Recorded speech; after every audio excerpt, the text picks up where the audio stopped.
তো যারা এই সৌদি আরবে আসার চিন্তা করতেছেন, সৌদিতে আসার আগে 100 বার ভাববেন।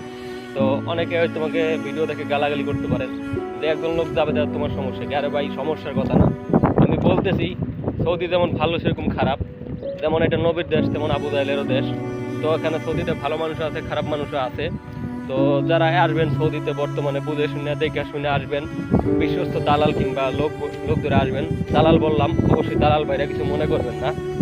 তো ভিডিওটা বানানোর এই উদ্দেশ্য, যারা এই সৌদি আরবে আসে, এখন 5 লক্ষ টাকার নিচে আসা যায় না। তো 5 লক্ষ টাকা যদি আসেন তাহলে অবশ্যই চেষ্টা করুন কোম্পানির বিষয়ে আসতে। আর কোম্পানির বিষয়ে বেতন কম, আপনার ফেসিলিটি সব পাবেন। আর সব কোম্পানি তো এক না পাই। যেমন আমার কোম্পানি আমার খানা দেয়, থাকা দেয়, সব কিছু দেয়, দিয়ে আমাকে ভালো একটা মোটামুটি সম্মান দিচ্ছে। তো আসলে অবশ্যই ডাইরেক্ট কোম্পানিতে চেষ্টা করবেন, সাপ্লাইতে আসবেন না। সাপ্লাইতে আসলে আপনার টাকা উঠাইতে অনেক সময় লাগবে। আর এই জন্য মূলত আজকে ক্যামেরাতে আসা।